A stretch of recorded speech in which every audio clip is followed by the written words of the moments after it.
সন্তান আগুনের ভিতরে ডাক দিয়ে বলছে, মা আমি আর পারতেছি না, মা তুমি আমাকে মাফ করে দাও। এতটুকু কথা বলতে দেরি, মা ওই দৃশ্য দেখে আল্লাহু আকবার বলে চিৎকার দিয়ে অজ্ঞান হয়ে পড়ে গেল। জ্ঞান ফেরার পরে বলতেছি, ইয়া রাসূলুল্লাহ, আমার পাঁজর ভাঙা ব্যথা আমি ভুলে গেলাম, আমার সন্তানের এমন কষ্ট আমি দেখতে পারবো না। আপনি আল্লাহ পাকের কাছে দোয়া করেন, আল্লাহ যেন আমার সন্তানের কবরে আগুন যেন বন্ধ করে কবর যেন জান্নাতের টুকরে পরিণত করে দেয়। কারণ তোমার বাবা মা তোমার জন্য জান্নাত অথবা জাহান্নাম। বাবা মার সাথে ভালো আচরণ করলেন, তাদের মন সন্তুষ্ট অর্জন যদি তুমি করতে পারো, তাদের রাজি খুশি যদি করতে পারো, শুধু তাই নয়, প্রিয় নবী বলেন পিতা মাতার সন্তুষ্টি তো আমার আল্লাহর সন্তুষ্টি। পিতা মাতা আমার সন্তুষ্টি তো আল্লাহ সন্তুষ্টি। হুজুর বলেন হুমা জান্নাতুকা আও নাহারুকা। ও বন্ধু, আমি এখানে দেখতে পাচ্ছি অনেক যুবক ভাইরা আছে। রিসেন্টলি আমার দেশের ভিতরে একটা রোগ, মারাত্মক রোগ সৃষ্টি হয়েছে। যুবকরা বাবা মার সাথে ভালো আচরণ করে না, বাবা মার সাথে খারাপ আচরণ করে। এরকম যুবক মনে হয় রংপুরে একটাও নাই। রংপুর এই আপনাদের এই ময়মনসিংহে আছে তারাকান্দা, যে যে যুবকরা বাবা মার সাথে খারাপ আচরণ করে, কথা বলে আছে নাকি এরকম? আমার সিরাজগঞ্জে পর্যাপ্ত পরিমাণ যুবক আছে পিতা মাতার সাথে খারাপ আচরণ করে। রিসেন্টলি আবার দেখা যায় ওই যে মাদক দ্রব্য, নেশা দ্রব্য সমাজটাকে কিন্তু ছয়লাভ করে ফেলেছে। আপনাদের এই তারাকান্দা আছে কিনা জানেন এই জাতীয় নেশা? তবে আমাদের সিরাজগঞ্জের ভিতর প্রচুর পরিমাণ বাবা, ইয়াবা, তারপরে আটা, আর কি কি জানি হাবিজাবি আছে। এই সমস্ত নেশা খাচ্ছে, নেশা খায় যুবক কোয়ালিটির পার্সন গুলো নেশার টাকার জন্য বাবা মার উপর নির্যাতন করে, বাবা মাকে মারে। আমি দেখেছি অনেক জায়গায় দেখেছি, বিশেষ করে আমি জেলখানার মধ্যে আমি কয়েকবার গিয়েছিলাম, তাও দেখেছি 18 বছর 20 বছরের যুবকরা জেলখানার ভিতরে। তোমরা কেন? বলে আমরা নেশা খাই, বাবা মা আমাদেরকে জেলখানায় দিয়ে দিয়েছে। অত্যাচার সহ্য করতে পারে নাই, বাবা মা জেলখানার ভিতরে ঢুকাই দিয়েছে সন্তানদেরকে। এবং কিসমত যদি খুলতে চাও, ভাগ্যকে যদি সুপ্রসন্ন করতে চাও, পিতামাতার খেদমত করো, পিতামাতার সন্তুষ্টি অর্জন করো। আল্লাহ রাসূল বলেন ওই সন্তানের সম্পদ আর সম্মানের অভাব হবে না যদি পিতামাতা ওই সন্তানের প্রতি খুশি থাকে। সন্তানের প্রতি যদি খুশি থাকে, ওর সমস্ত সম্পদের, ওর সমস্ত সম্মানের অভাব দূর করে দিবেন আমার আল্লাহ। প্রিয় বন্ধুরা, এই জন্য আমি মাঝে মধ্যে বলে থাকি এরকম কথা, বাবা মার মুখ হলো মক্কা মদিনা। ভালো দোয়া করলে আমার আল্লাহ কবুল করে, মন্দ দোয়া করলেও কবুল করেন। তিনি কে? আপনারা নাম শুনেছেন, অনেক লম্বা ইতিহাস, এটা আপনারা প্রায় সব উলামায়ে কেরামের কাছ থেকে শুনেছেন। হযরত মুসা কালিমুল্লাহ আলাইহিস সালাতু ওয়াস সালাম আল্লাহ পাকের সঙ্গে কথা বলতেন, যার কারণে মুসা আলাইহিস সালামের নাম হলো মুসা কালিমুল্লাহ। মুসা আলাইহিস সালাম মহান রবকে জিজ্ঞেস করলেন, রব্বে কারীম, আমার সাথে কে জান্নাতে থাকবে? কে আমার সাথে জান্নাতে থাকবে? কে আমার সাথে জান্নাতে থাকবে? আল্লাহ তুমি একটু বলো না। আল্লাহ সুবহানাহু ওয়া তাআলা পরিচয় বললেন, একজন কসাই যুবক, সে তোমার সাথে আল্লাহর জান্নাতের মেহমান হয়ে যাবে। মুসা আলাইহিস সালাম বিস্মিত হলেন, অবাক হয়ে গেলেন, বলেন আল্লাহ, আমি একজন জলিল কদর নবী, আমার সাথে একজন কসাই থাকবে? বলে হ্যাঁ, কসাই থাকবে। আল্লাহ সুবহানাহু ওয়া তাআলা বললেন, কসাই তোমার হবে, তোমার সঙ্গী। আল্লাহ, ওই কসাইটার সম্পর্কে আমি একটু জানতে চাই, একটু ঠিকানা বলে দাও না। আল্লাহ রাব্বুল আলামিন মুসা কালিমুল্লাহকে জানাই দিলেন, ঠিকানা বলে দিলেন, সব কিছু তথ্যপত্র মুসা কালিমুল্লাহর কাছে। মুসা আলাইহিস সালাম পরের দিন এই কসাইয়ের সন্ধানে বের হলেন, জায়গা মতো গেলেন, যেই জায়গায় কসাইয়ের বসবাস। পরিচয় জানতে জানতে এক পর্যায়ে জানা গেল কসাইটাকে। জিজ্ঞাসা করেন তারে কোথায় পাওয়া যাবে? একজন বলল একটু আগে বাজার থেকে বাড়ির উদ্দেশ্যে রওনা দিয়েছে। কোন দিকে বাড়ি হবে? এই দিকে বাড়ি দেখাই দিয়েছেন মুসা আলাইহিস সালাম। রওনা দিলেন, একদম বাড়ির নিকটে যা পাইলেন কসাইকে। কসাই বাড়ির ভিতরে ঢুকবেন, মুসা আলাইহিস সালাম ওই যুবককে ডাক দিয়ে বলতেছে, যুবক রে, তোমার সাথে কিছু জরুরি কথা আছে। যুবকটি বলতেছে, আগন্তুক, আপনার সাথে আমি কথা বলবো, তবে আমাকে একটু সময় দিতে হবে, আমার অনেক সময় লেট হয়ে গেছে। কিতাবের মধ্যে আসছে এভাবে, মুসা কালিমুল্লাহকে সান্ত্বনা দিয়ে খুব সুন্দর মার্জিত ভাষায় কথা বললেন একটু অপেক্ষা করেন। মুসা আলাইহিস সালাম বললেন আচ্ছা ঠিক আছে। ভিতরে ঢুকলেন। মুসা আলাইহিস সালাম বলেন, আমি লক্ষ্য করে দেখি গো, ভিতরে যখন ঢুকলে এই যুবকটা ভিতরে ঢোকার সঙ্গে সঙ্গে তার ভিতরে যা কিছু করে সব কিছু আমার চোখে বাহির থেকে আমি সবকিছু দেখতে পাচ্ছিলাম। এক পর্যায়ে এই যুবক ঘরের বাড়ির ভিতরে ঢুকলেন, হাতে ছিল ব্যাগ, ব্যাগের ভিতর থেকে বের করলো একটা পুটলি, পুটলির ভিতরে ছিল গোশতের টুকরো টুকরো করা ছিল। এবার তিনি ধৌত করে রান্না করলেন, গোশত রান্না করা হয়ে গেছে। এবার মুআদ্দার খামির করলেন, আটা বানাইলেন, রুটি বানানো হয়ে গেছে, রুটি আর তরকারি রান্না শেষ। ঘরের ভিতরে ঢুকলো, ঘরের ভিতরে ঢুকে আমি দেখতে পাচ্ছি উপরে একটা দোলনা ছিল, দোলনাটা নামাইলো। দোলনার উপর থেকে একজন বৃদ্ধা মহিলা, বয়স বৃদ্ধা মহিলাকে বের করলেন, গোসল করাইলেন, কাপড় পরিধান করানোর পর এবার ওই গোশত আর রুটি টুকরো টুকরো করে ছিঁড়ে ছিঁড়ে এই যুবক ওই বৃদ্ধা মহিলার মুখের ভিতরে দিচ্ছে। আর ওই মহিলা রুটির টুকরো গুলো খায় আর চোখের পানি ফেলে দেয় আর বলে, আল্লাহ, আমি আমার সন্তানে এতটাই, আমার সন্তানের ব্যবহারে এতটাই খুশি রে আল্লাহ, আমার সন্তানকে তুমি মুসা কালিমুল্লাহর সাথে তুমি জান্নাত দিও। মুসা আলাইহিস সালাম এই অবজারভেশন করার পরে, দেখার পরে অবাক হয়ে গেল।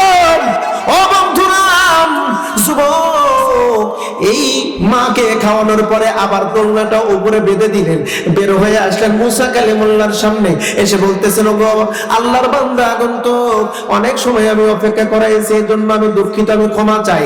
আপনি কি যেন বলতে চান? মুসা আলাইহিস সালাম বললেন, যুবক রে, আমি তোমাকে কি বলবো রে যুবক, আমার আল্লাহ একটা সুসংবাদ দিয়েছি, ওই সুসংবাদটা তুমি জেনে নাও, আল্লাহ রাব্বুল আলামিন আমি মুসা কালিমুল্লাহর সঙ্গে তোমাকে জান্নাতে থাকার ব্যবস্থা করে দিয়েছে। মায়ের দোয়া, কপাল খুলে যাবে, কপাল খুলে যাবে। অপ্রিয় বন্ধুরা, সূরাতুল বাকারার ইন্টারেস্টিং একটা গল্প আল্লাহ রাব্বুল আলামিন নিজে বর্ণনা করেছেন, সুন্দর একটা কাহিনী আল্লাহ নিজে বর্ণনা করেছেন। সূরা বাকারার 67 নম্বর আয়াত, সেখান থেকে আপনারা তাফসিরে কাবির পড়বেন। তাফসিরে কাবিরের মধ্যে সুন্দর করে ঘটনাটি উল্লেখ বানি ইসরাইলের 72 জন নেতা আর একজন যুবক আসলো মুসা কালিমুল্লাহর কাছে। আসার উদ্দেশ্য হলো একটাই, মুসা কালিমুল্লাহর কাছে ওই যুবক এসে বাদীন, ওগো পয়গম্বর, আপনার কওমের মানুষেরা আমার চাচাকে হত্যা করেছে, আর আপনার কওমের লোকেরা এটা অস্বীকার করেন। মুসা কালিমুল্লাহ সব ঘটনা শোনার পরে বললেন, এ আমার কওমের লোকেরা, এই যুবক যে তোমাদের উপর একটা দোষ চাপায় দিচ্ছে, এটা কি সঠিক? ঘটনা কতটুকু সত্য বলো? 72 জন নেতা বলল, মুসা কালিমুল্লাহ, আল্লাহি বিল্লাহি, আল্লাহর কসম করে বলি আমরা কোনো মানুষ হত্যা করি নাই, কারণ আমরা জানি মানুষ হত্যা করলে এর শাস্তি হলো হত্যার পরিবর্তে হত্যা। কারণ ওই সময় কোরআনুল কারীমের সেই বিধানটি আছে, কুতিবা আলাইকুমুল কিসাস, অর্থাৎ হত্যার পরিবর্তে হত্যা, ওই বিধানটা বনী ইসরাঈলদের মধ্যে বিদ্যমান ছিল। 72 জন নেতা একদম মুসা কালিমুল্লাহ, আমরা এমন কাজ করি নাই। আমরা সকালবেলা মেইন ফটক খুলেছি, ফটক খুলতে না খুলতেই দেখি একটা লাশ পড়ে রয়েছে। কিছুক্ষণ পর এই যুবক এসে বলতেছি, এটা আমার চাচা, আমার চাচাকে তোমরা হত্যা করেছো, কিন্তু আমরা জানি না কে হত্যা করেছে, কে এখানে লাশটা রেখে গেছে, আমরা কেউ কোনো কিছু জানি না। প্রিয় বন্ধুরা, মুসা কালিমুল্লাহ বনী ইসরাঈলদের ওই নেতাদের কথা শুনে রায় দিয়ে দিল, এ যুবক তুমি তোমার চাচার হত্যার দাবি হয়ে এদেরকে তোমরা দোষারোপ করো, তুমি দোষারোপ করতেছো, কিন্তু এদের তো কোনো দোষ নাই, হয়তো বা কেউ হত্যা করেছে। এবার ওই যুবক বলতেছে, মুসা কালিমুল্লাহ আপনার কওমের মানুষ, তাই তাদের পক্ষে আপনি রায় দিলেন। কথা কি বুঝতে পারছেন? আপনার কওমের মানুষ, তাই তাদের পক্ষে রায় দিচ্ছেন, আর আমি যে অন্য কওমের মানুষ, আমার পক্ষে রায় হচ্ছে না। কিয়ামতের ময়দানে আল্লাহর কাছে আপনার বিরুদ্ধে মামলা দেব। নাউজুবিল্লাহ বলবেন না?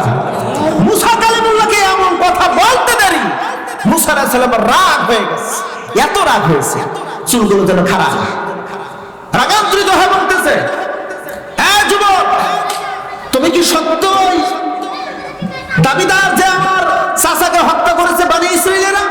যুবক বলতেছে, হ্যাঁ অবশ্যই সত্য। হ্যাঁ বনি ইসরাঈলেরা তোমরা বলো। বলে আমরা বলতেছি হত্যা করি নাই।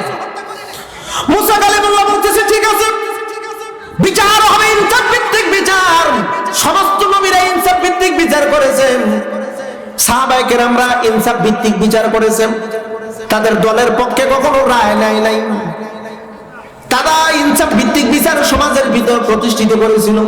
আল্লাহ পাক রব্বুল আলামিন বলেন, ওয়া ইযা হাকামতুম বাইনান নাসি আন তাহকুমু বিল আদল, যখন তোমরা দুইজন মানুষের বিচার করবা তখন ন্যায় ইনসাফ ভিত্তিক বিচার করবা। আমার দলের কর্মী তাই এর পক্ষে রায়, আমার দলের বিপক্ষে পার্টি তাই ওদের বিরুদ্ধে রায়, এরকমও হবে না, এরকমও হবে না। বিচার করতে হবে ন্যায় ইনসাফ ভিত্তিক বিচার। হুকুম কার? আমরা বিগত সালে দেখেছি, আমার পক্ষের কর্মীদের পক্ষে রায় দিয়েছি, আমার বিরোধী পার্টিদের বিপক্ষে রায় দিয়েছি। এরকম নজির বাংলার জমিনে ছিল কি ছিল না? কথা বলছিল না? আরে আল্লাহ কয়, বান্দা তুই যে বিচার করবি তোরও কিন্তু বিচার হবে। আলাইসাল্লাহু বিআহকামিল হাকিমিন, বিচারকের বিচারক তিনি কে? এতদিনে বলতেছেন, ঠান্ডা হয়ে গেছেন, আর একবার বলুন কে? হাত উঁচু করে বলুন তিনি কে? আল্লাহ বিচারকের বিচারক। বিচার করবেন, আল্লাহর বিচার হবে সূক্ষ্ম, না ইনসাফ ভিত্তিক বিচার হবে। এক বিন্দু কনসিডার করা হবে না। আল্লাহ পাক বলেন, ওহুম লা ইযলামুন, কারোর উপর জুলুম করা হবে না, বিচার হবে ন্যায় ইনসাফ ভিত্তিক বিচার। হযরত মুসা কালিমুল্লাহ বলে, তাহলে তো ইনসাফ ভিত্তিক বিচার করা দরকার। মুসা আলাইহিস সালাম মহান রবের দিকে মুতওয়াজ্জা হলেন আর বললেন, রব্বে কারীম একটু বাতলায় দাও কিভাবে বিচার করব। আল্লাহ পাক মুহূর্তের ভিতরেই মুসা আলাইহিস সালামের কাছে জিবরাইলকে পাঠিয়ে দিলেন। জিবরাইল এসে বলতে লাগলেন, ওগো পয়গম্বর আপনি বনি ইসরাঈলদেরকে বলুন তারা যেন একটা গরু জবাই করে, জবাই করার পর ওই গরুর এক টুকরা মাংস, এক টুকরা গোশত এই মরা মানুষের গায়ে যেন লাগায় দেয়। লাগায় দিতে দেরি ওই মৃত মানুষ বলবে কে তারে হত্যা করেছে। জোরে বলবেন না সুবহানাল্লাহ? আর একবার বলেন না একটু সুবহানাল্লাহ? হযরত মুসা আলাইহিস সালাম বনি ইসরাঈলদেরকে বলতেছেন ওই কথা আল্লাহ পাক কোরআনুল কারীমে রেকর্ড করে রাখলেন। আল্লাহ পাক বলেন, ওয়াইদ ক্বালা মুসা লিকওমিহি ইন্নাল্লাহা ইয়া'মুরুকুম আন তাযবাহু বাকারা। হে মুসা আপনি বনি ইসরাঈলদেরকে বলুন তোমরা একটা গাভী জবাই করো, আর ওই গাভীর এক টুকরা গোশত মরা মানুষের গায়ের সঙ্গে লাগায় দেয়। মরা মানুষ বলবে কে তারে হত্যা করেছে। মুসা আলাইহিস সালাম বলতে দেরি ওই বনি ইসরাঈলের বলতে লাগলো, ক্বালু তারা বলল, আত্তাখিজুনা হুজওয়ান, ওগো পয়গম্বর আপনি আমাদের সাথে কৌতুক করেন, ঠাট্টা করেন। মরা মানুষের গায়ে গোশতের টুকরা লাগায় দিলে মরা মানুষ জীবিত হয়, বলবে কে তারে হত্যা করেছে। এটা তো কৌতুক ঠাট্টা ছাড়া আর কিছুই না। মুসা আলাইহিস সালাম বললেন, এ বনি ইসরাঈলেরা সাবধান, পয়গম্বররা কখনো কৌতুক করে না। কৌতুক তো করা এটা হলো মূর্খতার কাজ। কৌতুক করা, জোরে বলেন না কার? কৌতুক করা হলো মূর্খতার কাজ। ক্বালা আউযু বিল্লাহি আন আকুনা মিনাল জাহিলিন, আমি মূর্খ না। প্রত্যেকটা নবী হলো আলেম। প্রত্যেকটা নবী কি? জোরে বলতে হবে, প্রত্যেকটা নবী কি? আলেম। তাই তো প্রিয় নবীজি সাল্লাল্লাহু আলাইহি ওয়াসাল্লাম কোন ইউনিভার্সিটিতে পড়েন নাই, কোন স্কুল মাদ্রাসাতে পড়েন নাই, অথচ রাসূল নিজে দাবি করেছেন বুইস্তু মুআল্লিমান, আমি প্রেরিত হয়েছি শিক্ষক হিসেবে। চিল্লায় পড়েন একটু সুবহানাল্লাহ। হুয়াল্লাযী আরসালা রাসূলাহু বিল হুদা ওয়া দীনিল হক লিইযহিরাহু আলাদ দীনি কুল্লিহি ওয়ালাউ কারিহাল মুশরিকুন। আল্লাহ তিনি সেই সত্তা যিনি রাসূল প্রেরণ করেছেন, রাসূলকে শিক্ষা দিয়েছেন, নৈতিক জ্ঞান শিক্ষা, ইলম শিক্ষা দিয়েছেন, আর সাথে দিয়েছেন দ্বীনুল হক। এই দুইটার সমন্বয়ে নবী রাসূল প্রেরণ করা হয়েছে। উদ্দেশ্য হলো পৃথিবীতে আল্লাহর জমিনে আল্লাহর দ্বীন প্রতিষ্ঠিত করা, সকল ধর্মের উপরে আল্লাহর দ্বীন প্রতিষ্ঠিত করা। যদিও মুশরিকরা তা পছন্দ করে না, আল্লাহর জমিনে আল্লাহর দ্বীন প্রতিষ্ঠিত হোক এটা পছন্দ করে না মুশরিকরা। জোরে বলুন কারা? আর একবার বলুন কারা? কিন্তু রিসেন্টলি দেখা যায় মাথায় টুপি, বিশাল বড় জুব্বা, বিশাল বড় দাড়ি, সাদা হয়ে গেছে, 5 ওয়াক্ত নামাজ জামাতে সহিত পড়ে, কিন্তু এ পছন্দ করে না আল্লাহর জমিন আল্লাহর দ্বীন বাস্তবায়ন হোক। এরকম মুসল্লি আছে না নাই? কথা বলতে হবে, আছে না নাই? আল্লাহ পাক বলেন আলা লাহুল খালকু ওয়াল আম, সৃষ্টি যার, আইন চলবে তার। সৃষ্টি যার, এইটা বাস্তবায়ন হতে দেয় না এক শ্রেণীর মুসল্লিরা। আমি বলি ফাওয়াইলুল লিল মুসাল্লিন, তুমি মুসল্লি, তোমার জন্য জাহান্নাম রেডি। কথা বলেন, কথা বলেন। দিন কায়েমের বাধা দেয়, একামতে দিনের বাধা দেয়, ইসলামিক আন্দোলন করতে গিয়ে বাধা দেয়, এরকম লোক আছে। নামে মুসলমান, নামের পূর্বে মোহাম্মদ, নামের শেষে হোসাইন ইসলাম আছে, কিন্তু ইসলাম প্রতিষ্ঠিত হোক, ইসলাম দিয়ে সমাজ দেশ রাষ্ট্র পরিচালনা হোক, ইসলাম সংসদে দেয়, একটা নাম ধরে মুসলমানরা চায় না। কথা বলেন ঠিক কিনা? আল্লাহর ভাষায় ওরা হলো মুশরিক, আল্লাহর ভাষা ওরা কি? তবে আমরা সম্ভাবনা পাচ্ছি আগামীর বাংলা হবে কোরআনের বাংলা, আগামীর সংসদ হবে কোরআনের সংসদ। যিনি মসজিদের ইমাম তিনি হবে ইউনিয়নের চেয়ারম্যান, যিনি মসজিদের ইমাম তিনি হবে ইউনিয়নের ইউপি সদস্য, যিনি মসজিদের ইমাম তিনি হবে এমপি, যিনি মসজিদের ইমাম তিনি হবেন মন্ত্রী, যিনি মসজিদের ইমাম তিনি হবেন প্রধানমন্ত্রী। এমনটা সম্ভাবনা আমরা বাংলার জমিনে দেখতে পাচ্ছি। কথা বল ঠিক কিনা? কোন একদিন এদেশের আকাশে কালিমার পতাকা উড়বে, সেদিন সবাই খোদাই বিধান পে দুঃখ বেদনা ভুলবে। আমিন বলেন, আমিন বলেন, আমিন। ও প্রিয় বন্ধুরা, মুসা আলাইহিস সালাম বললেন আকুনু মিনাল জাহিলিন, আমি মূর্খতা আর এই জাহিলিয়াত থেকে আল্লাহর কাছে আশ্রয় প্রার্থনা করি। কারণ কৌতুক করা, ঠাট্টা বিতর্ক করা এটা হলো মূর্খদের কাজ। আমি একজন নবী, আমি কেন তোমাদের সাথে ঠাট্টা বিতর্ক করব, কৌতুক করব? ওরা বলতে লাগলো ও মুসা, তাহলে আমাদেরকে বলুন, ক্বালু দু'ু লানা রাব্বাকা ইউবাইয়িন লানা মা হিয়া, তাহলে বলুন ওই গরুটা কেমন হবে, কি রকম হবে? লম্বা বিস্তারিত কথা বলতে গেলে অনেক সময় লাগবে বন্ধুরা। এক পর্যায়ে বলতে লাগলো গরুটা কেমন হবে একটু বলেন। ওরা একটা করে প্রশ্ন করে মুসা আলাইহিস সালামকে, আর মুসা আলাইহিস সালাম আল্লাহকে বলে আল্লাহ। ওরা জিজ্ঞেস করতেছে গরুটা কেমন হবে, কালার কেমন হবে, গরুটা কি বাছুর দিয়েছে কিনা, মাঠে কাজ করছে কিনা, গরুর রং কেমন হবে, ইত্যাদি ইত্যাদি একটা করে প্রশ্ন করে মুসা আলাইহিস সালাম আল্লাহর কাছে বলে, আর আল্লাহ একটা করে বাতলায়া দেয়। জোরে বলেন আল্লাহু আকবার। আর একবার জোরে বলেন একটা আল্লাহু আকবার। কেমন একটা গরু বর্ণনা দিল ভাই আল্লাহ সুবহানাহু ওয়া তাআলা। গরুটার কালার হবে আকর্ষণ, হলদে মেটে মেটে রং হবে, গরুটা হবে মানে কোনোদিন বাচ্চা প্রসব করে নাই, মাঠে কাজ করে নাই, দেখতেই খুব চমৎকার, এমন একটা গাভীর বর্ণনা দিল। ওরা বলতেছে আল্লাহ যদি চায় আমরা সরল পথে থাকবো, সঠিক পথে থেকে এই গরুর সন্ধান আমরা মিলাইব। প্রিয় বন্ধুরা, লম্বা সময় ধরে তারা গরু তালাশ করে পায় না, লম্বা সময় ধরে তালাশ করে গরু পায় না, গরু পায় না।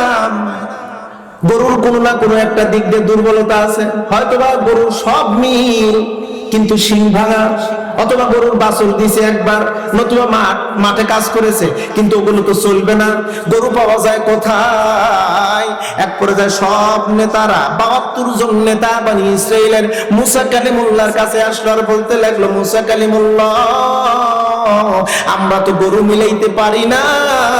মুসা আলাইহিস সালাম দোয়া করলেন রব্বে কারীমের কাছে, আল্লাহ পাক জানায় দিলেন, নগর পয়গম্বর, বনি ইসরাইলের ভিতরে এক যুবকের একটা গাভী আছে, যেই বর্ণনা আমি আল্লাহ দিয়েছি ওই বর্ণনা মোতাবেক ওই গাভীটাই একমাত্র, আর কোনো গাভী নাই, পারলে ওই গাভীটা নিয়ে আসো। মুসা আলাইহিস সালাম বনি ইসরাইলদেরকে বলল, যাও, বনি ইসরাইলের অমুক পরিবারের একটা যুবক আছে, ওই যুবকের কাছে এমন গাভী পাওয়া যাবে। ও বন্ধু, এই যুবকের কাছে সন্তান নিয়ে যুবকের বাড়ির দিকে যাবে, কিন্তু ইতিপূর্বে একটি ঘটনা ঘটে যায়। এই যুবকটা ছিল পিতামাতার আনুগত্যশীল সন্তান। বাবা মা যা বলে তাই করে, বাবা মা যা নিষেধ করে তা করে না। এই যুবক যখন ছোট্ট ছিল, অল্প বয়স, বাবা মার খুব আনুগত্যশীল সন্তান ছিল। বাবা ছিল মণিমুক্তা, ব্যবসা করতো, মণিমুক্তা কিন্তু এক হাতে কিন্তু আর এক হাতে বিক্রয় করত। ছোট্ট বাচ্চাকে নিয়ে এই যুবক যখন ছোট, তাকে নিয়ে বাজারে গেছে মণিমুক্তা কেনার জন্য। সিরিয়ার একটি বাজারে গেছে, ক্লান্ত অবস্থায়, রোদের ভিতর দিয়ে যাওয়ার কারণে হাটে গেছে, এখনো কেউ মণিমুক্তা বিক্রেতা আসে নাই। বাপ বলতেছে, বেটা আমি একটু বিশ্রাম করব, যদি মণিমুক্তা কেউ কিনতে আসে, আমি যদি ঘুমায় যাই তাহলে আমাকে ডাক দিবে। ছোট শিশু তো বলতেছে, আব্বা ঠিক আছে, আপনি ঘুমান, বিশ্রাম করেন। বিশ্রাম করতে মনের অজান্তে ঘুমায় পড়ছে, হাত লেগে গেছে। মণিমুক্তা বিক্রেতারা চলে আসছে, মণিমুক্তা বিক্রয় করে, কিন্তু কোন ক্রেতা নাই, শুধু একটাই ক্রেতা, তাও আবার ঘুমায়। সন্ধ্যা ঘনিয়ে যায়, সন্ধ্যার পরে এই পিতা ঘুম থেকে জাগ্রত হলো, হয়ে দেখে হাটের ভিতরে কোনো মানুষ নেই, মণিমুক্তা আর কেউ বিক্রয় করবে না, এরকম আর একটা লোক নাই।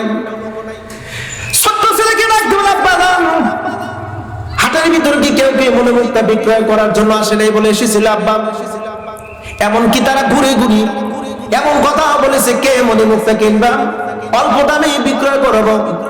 আমি তাদেরকে বলেছিলাম আমার আব্বা মণিমুক্তা কিনবে, কিন্তু আমার আব্বা তো এখন ঘুমায়। আমাকে বারবার বলেছে তোমার আব্বাকে ডাক দাও। আমি বলেছি আমার আব্বা ক্লান্ত হয়ে সারা রাস্তা খুব কষ্ট করে এসেছে, একটু শুয়ে পড়েছে, ঘুমায় পড়েছে, এখন যদি ডাক দেই আমার আব্বার ঘুম ভাঙলে কষ্ট হবে, কষ্ট হলে আমার আব্বার খুব খারাপ লাগবে। ও আব্বা, তাই আমি আপনাকে ডাক দেই নাই কা। এবার আব্বা বলতেছে, বাপ বলে ছেলেকে, ও বেটা, এই মণিমুক্তা বিক্রয় করলি যেই টাকা হবে, এই টাকা তো আর কারোর জন্য সঞ্চয় থাকবে না, এই টাকা তো তোমার সঞ্চয় থাকবে। ছোট্ট শিশু বলছিলাম, যেই কষ্টের মাধ্যম দিয়ে টাকা উপার্জিত হবে, ওই অর্থ আমারও দরকার নাই। আমার আব্বাকে কষ্ট দিয়ে আমার অর্থ মজুত করা দরকার নাই, এমন অর্থ দরকার নাই। বাপ সন্তানের প্রতি এতটাই খুশি হয়েছিলাম। সেই হাট থেকে আসার পর এই পিতা ধীরে ধীরে অসুস্থ পর্যায়ে ইন্তেকাল করলেন, কিন্তু ইন্তেকালের পূর্ব মুহূর্তে ছোট্ট একটা গাভীর বাছুর ছিল। এই বাছুরটা এই পিতা দোয়া করেছে, রব্বুল আলামিন, আমার সন্তান আনুগত্যশীল, আমার খুব খেদমত করে, আমি তার ব্যবহারে আচার আচরণে খুবই খুশি। আল্লাহ গো,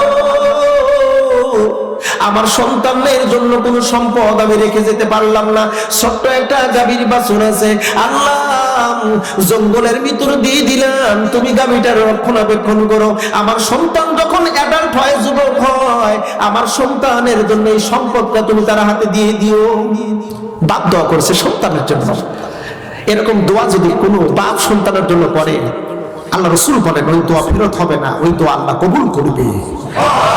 আর একবার জবান খুলে, অনেক যুবক ভাইরা আছে, অনেকের চাকরি হয় না, অনেকের কর্ম নাই, টাকা পয়সা নাই, পিতা মাতার অনুগত্যশীল হও, বাবা মায়ের কাছ থেকে দোয়া নাও। আমি গুলজার মাঝে মধ্যে বলি, আমার কিচ্ছু নাই, আমার বাবা মার দোয়া, বাবা মার দোয়া, বাবা মার দোয়া যার কপালে আছে, যার নসিবে আছে, তার মতো রাজা বাদশা পৃথিবীর জমিনের একটাও নাই।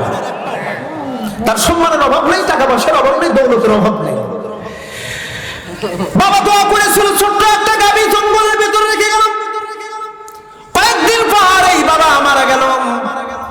ধীরে আস্তে আস্তে করে দিনের পর দিন বছরের পর বছর যেতে যেতে ছোট্ট শিশু হয়ে গেল যুবক।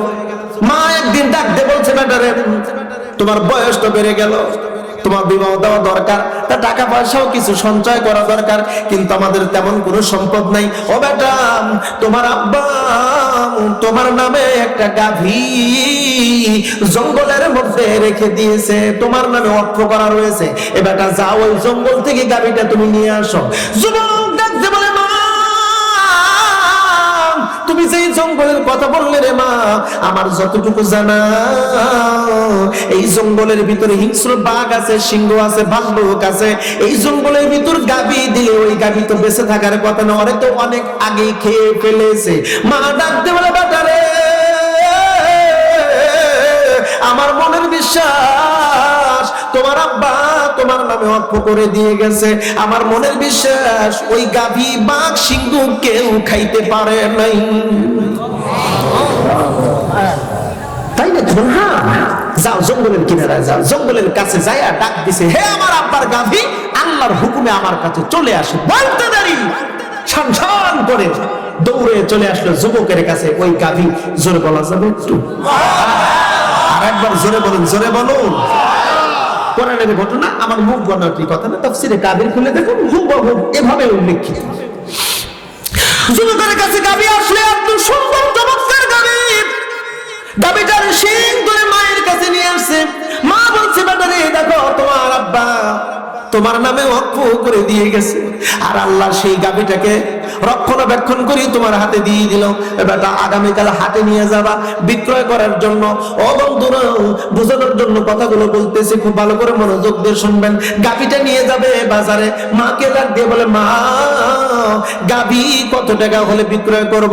মা ডাক দিয়ে বলছে, বেটা বোঝানোর জন্য বলতেছি, 20,000 টাকা হলে বিক্রয় করে দিবাম। কয় হাজার? বলতে হবে, এটা কিন্তু বোঝানোর জন্য বলতেছি, হাদিসে একটু ভিন্ন ভাবে উল্লেখ করা হয়েছে। 20,000 টাকা হলে বিক্রয় করবেন। ছোট এই যুবক গাভী নিয়ে বাজারের দিকে যাচ্ছেন, একদম বাজারের নিকটবর্তী, বাজারের নিকটবর্তী দেখে দুইজন ব্যক্তি দাঁড়ানো আছে।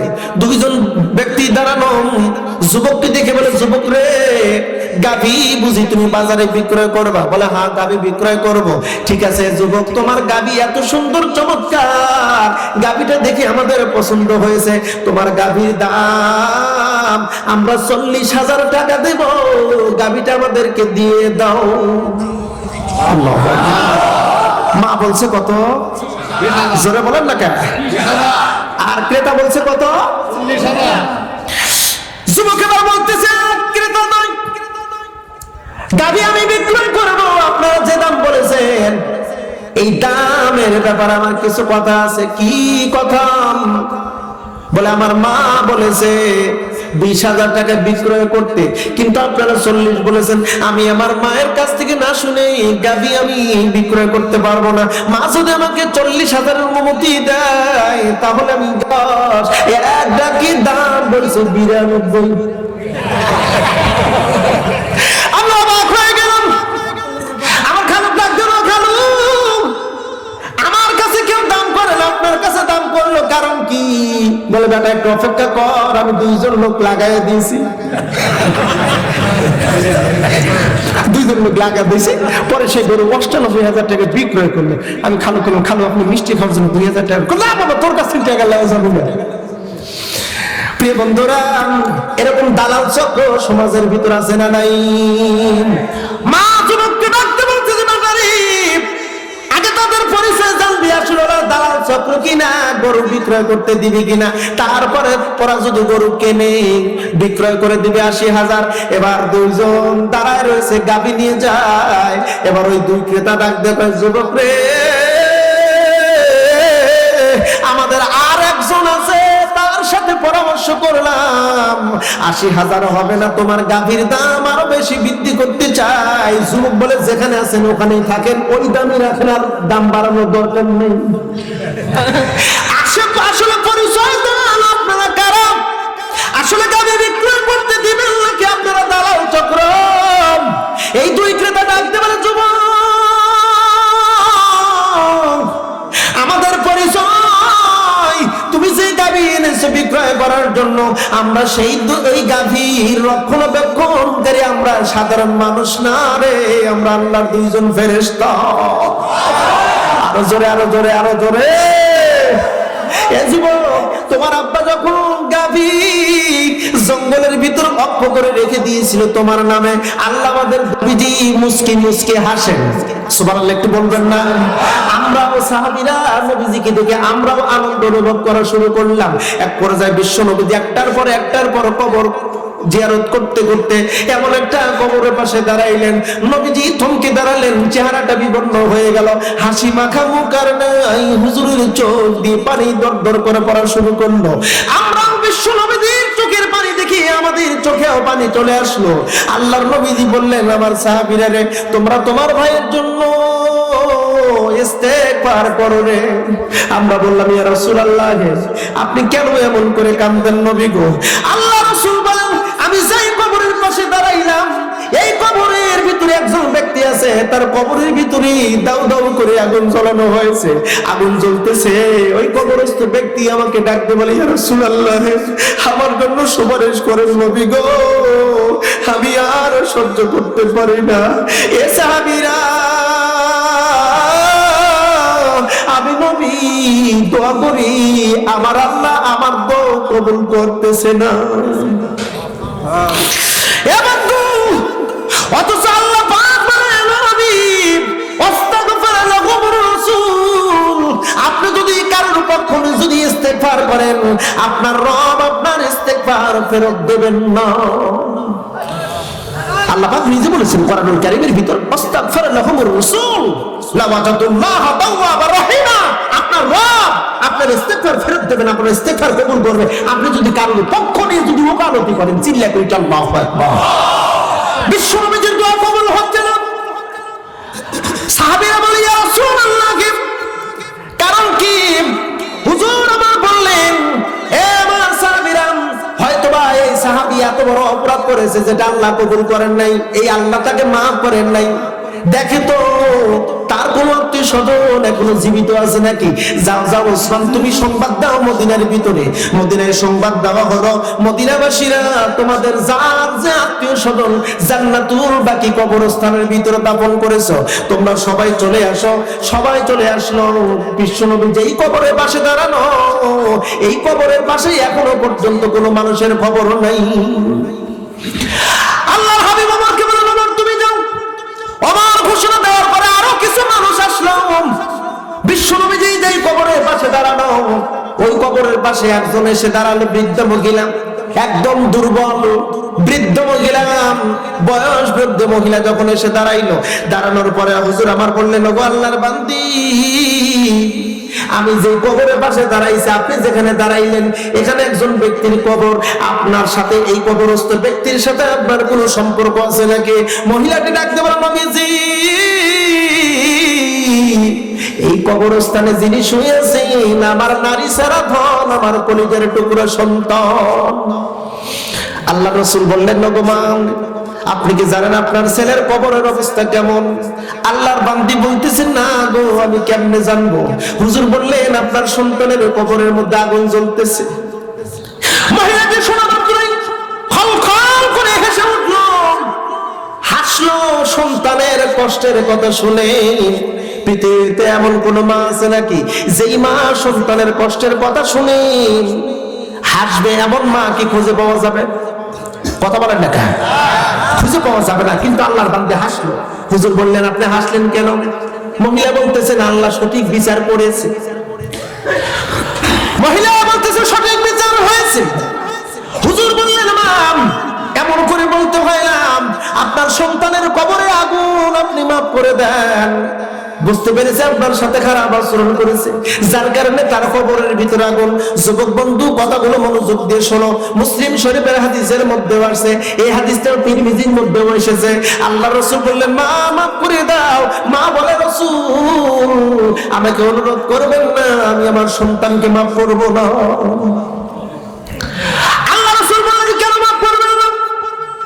মহিলাটা বলে, ইয়া রাসূলুল্লাহ, অনেক লম্বা ঘটনা, তবে আমার সন্তান আমার প্রতি যে আচরণ করেছে, ওই আচরণ আমি ভুলতে পারি না নবী গো।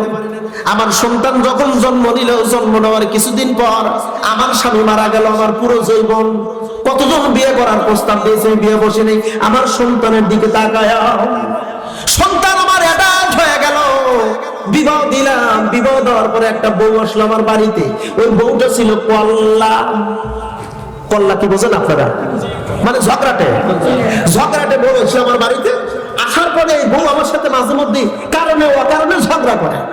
যা ঝগড়া করে তো করে, এটা আবার আমার ছেলের কানের ভিতর ঢুকায় দেয়, মানে বিষ ঢুকায় দেয়। এরকম হয় না? কথা বলেন না কেন? হ্যাঁ, যুবক সাবধান, বউয়ের কথা শুনে বাবা মার কথা, বাবা মার সাথে খারাপ আচরণ করবে না।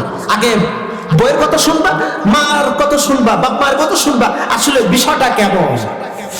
ইয়া রাসূলুল্লাহ, কি আমার সন্তানের সাথে আমার এই বেটার বউ বিশাল একটা যুদ্ধ লাগায় দিল। সন্তান মাঝে মধ্যে বকা দেয়, একদিন আমাকে মারে, তাতে মন খারাপ করি নাই।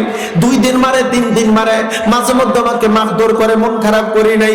ও নবীজি, আমার সন্তান লম্বা একটা সফরে যায় ব্যবসার উদ্দেশ্যে, ব্যবসা থেকে ফেরত আসে, এর মাঝখানে আমার ছেলের বউ আমার সাথে তুমুলাকারে ঝগড়া, আমাকে মারধর পর্যন্ত করেছে। আমার ছেলের বউ যেদিন এসেছে, ওই দিন থেকে আমার ছেলে এক লোকমাও খাবার আমাকে দেয় নাই। আমার নিজের যা অর্থ পুঁজি ছিল সেইটাই খরচ করে আমি নিজের জীবন নির্বাহ করেছি। ও নবীজি, গভীর রাত আমার সন্তান বাড়িতে আসছে, আমি তখন খুব অসুস্থ, চরম অসুস্থ। আমি আমার ঘরে শুয়ে আছি, রাত্রিতেই আমার সন্তান আসছে, আমি নিজেও তা জানি না। হঠাৎ করে দরজায় আঘাত করতেছে আর বলতেছে, মা দরজা খোল, তুই প্রতিদিন আমার বউয়ের সাথে ঝগড়া করিস, তোকে আজকে বাসায় রাখবো না, মেরে ফেলবো। আমি বললাম, আমার সন্তান, তুমি আমাকে মারবে ভালো কথা, আমি আজকে খুব অসুস্থ, রাতে তুমি আমাকে মেরো না, সকালবেলা তোমার যত ইচ্ছে তুমি আমাকে মারো। ও নবী, আমার সন্তান আমার কথা শুনলো না। দরজা ভেঙে ঘরের ভিতরে ঢুকি, অন্ধকারে এলো পাতারি হয়ে আমাকে মারধর করলো। মারতে মারতে এক পর্যায়ে তার পা দিয়ে আমার শরীরের পাঁচ পাথরে এত জোরে লাথি মারলো। নবীজি, আমার বাপ পাথরের হাড় ভেঙে গেল। আমি সঙ্গে সঙ্গে বলেছিলাম, রব্বে কারীম, আমার সন্তান যেমন করে পাঁজর ভাঙে দিল, আল্লাহ তুমি এমন করে আমার সন্তানকে তুমি শাস্তি দিও। আল্লাহ ওই মুহূর্তে আমার দোয়া বুঝি ফেরত দেয়নি, কবুল করেছে, যার কারণে তার কবরের ভিতরে আগুন দাউ দাউ করে জ্বলে। রাসূল বললেন, মাফ করে দেন, যা হয়েছে মাফ করে দেন। বলে, আমি আমার সন্তানকে মাফ করবো না। বিশ্বনবী দোয়া করে, আল্লাহ, আল্লাহর বান্দার অন্তর চোখটা তুমি খুলে দাও। অন্তর চোখ খুলে দিতে দেরি, অন্তর চোখ খুলছে, দেখে সন্তান আগুনের ভিতরে, ডাক দিয়ে বলছে, মা আমি আর পারতেছি না, মা তুমি আমাকে মাফ করে দাও। এতটুকু কথা বলতে দেরি, মা ওই দৃশ্য দেখে আল্লাহু আকবার বলে চিৎকার দিয়ে অজ্ঞান হয়ে পড়ে গেল। জ্ঞান ফেরার পরে বলছি, ইয়া রাসূলুল্লাহ, আমার পাঁজর ভাঙা ব্যথা আমি ভুলে গেলাম, আমার সন্তানের এমন কষ্ট আমি দেখতে পারবো না। আপনি আল্লাহ পাকের কাছে দোয়া করেন, আল্লাহ যেন আমার সন্তানের কবরে আগুন যেন বন্ধ করে, কবর যেন জান্নাতের টুকরে পরিণত করে দেয়। মা, এর নাম কি? মা। মার সাথে ভালো আচরণ করেন, ভালো আচরণ করেন, ভালো আচরণ করবেন, কেসমত খুলে দিবে। মা বাবার সাথে খারাপ আচরণ, ভাগ্য, দুঃখ, দুর্দশা আর আখিরাত তো বিনষ্ট। প্রিয় বন্ধুরা, আর কথা বাড়াতে চাচ্ছি না। মুসা আলাইহিস সালাম বিচারটা কিভাবে করলেন শেষমেশ, ওটা কি শুনতে চান? হাত উঁচু করে দেন, কারা কারা শুনবেন? হ্যাঁ, অনেকে হাত তুলে নেয়। তাকবীর দেন তো, লিল্লাহি তাকবীর। না, এত ধীরে হলে হবে না, জোরে সোরে তাকবীর দিতে হবে, লিল্লাহি তাকবীর। আর একবার জোরে সোরে তাকবীর হবে, লিল্লাহি তাকবীর। আলহামদুলিল্লাহ। আমি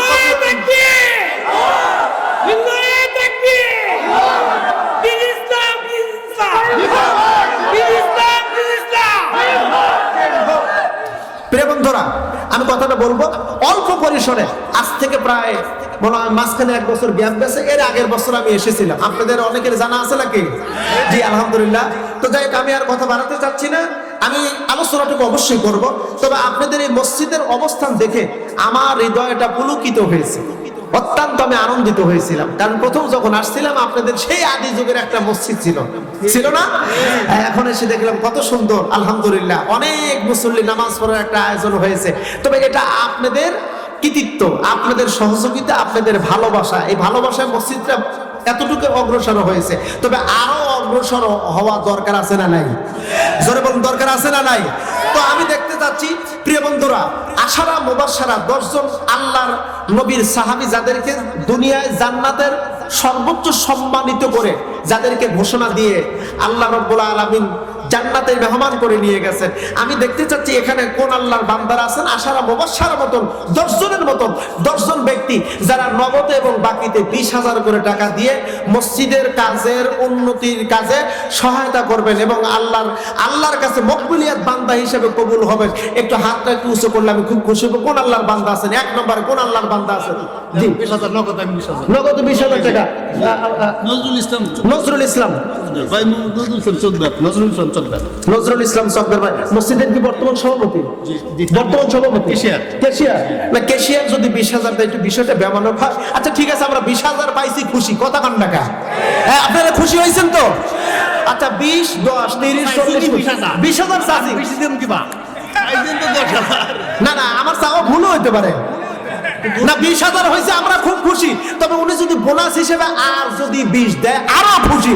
কারা কারা একমত আছেন? না, হাত উঁচু করে দেখাতে হবে, দেওয়ার মতন সমর্থ আছে তো ক্যাশিয়ার সাহেবের? আছে। তাহলে 50,000 আমাদের দাবি, আমাদের দাবি 50,000 টাকা, 50,000 টাকা সবার আগে দিয়ে দিছি। তাকবীর দেন তো, নারায়ে তাকবীর। নজরুল ইসলাম, নজরুল ইসলাম মসজিদের ক্যাশিয়ার সাহেব 50,000 টাকা বলেন মারহাবা। আল্লাহ আমার নজরুল ইসলাম চকদার সাহেবের দান তুমি কবুল করে নাও, বালা মুসিবত দূর করে দাও। আত্মীয় স্বজনদের অন্ধকার কবরে গেছে আল্লাহ, প্রত্যেকের কবর জান্নাতের টুকরায় পরিণত করে দাও। সকলে পড়ো না আমিন। দোয়া কেমন